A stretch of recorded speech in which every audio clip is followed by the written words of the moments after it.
Voici l'image que présente le marché de céréales à Dantokpa, 112 heures après l'incendie survenu sur ces lieux.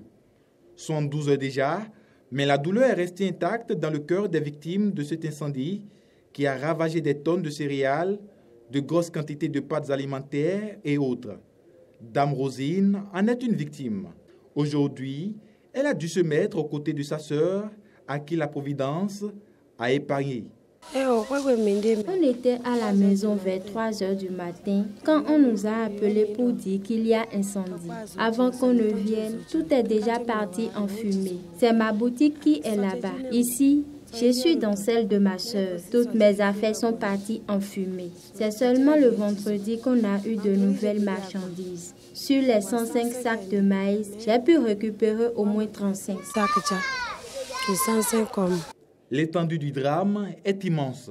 Environ une cinquantaine de boutiques sont rasées sur près de 4000 m². L'origine de ce feu dévastateur, juste là, reste inconnue. C'est un événement qui nous a vraiment surpris. Nous qui souffrons en faisant des prêts pour ce commerce, au soleil comme dans la nuit, nous sommes dedans. On n'a jamais vu une chose pareille. Au moment où on appelait aussi les sapeurs-pompiers à la rescousse, ils n'y étaient pas. Abattues et impuissantes devant ces nombreux sacs de céréales calcinés, les victimes de ce drame n'ont qu'un seul cri de cœur.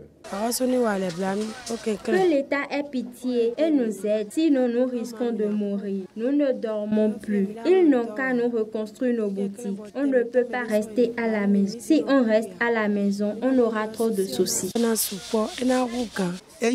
fait pitié et c'est dur. Nous sommes trop en difficulté. Le feu a brûlé tout. On ne peut pas quitter ici. Que le chef de l'État lui-même nous vienne en aide. Cet incendie ramène sur le tapis la question de la délocalisation du marché d'Antokpa. Et là-dessus, les femmes implorent la clémence du chef de l'État. Il n'a qu'à nous aider. On ne va nulle part. C'est ici nous allons rester. Qu'il vienne nous réparer ça. On le supplie qu'il ne déplace pas encore le marché, qu'il augmente les chiens. Nous ne pouvons pas dans cette douleur nous déplacer. Dantokpa reste l'un des plus grands marchés de la sous-région. Il vient d'être encore une fois éprouvé par le feu après l'épisode en date du 31 octobre 2015. Erreur humaine ou fatalité, la question reste malheureusement sans réponse.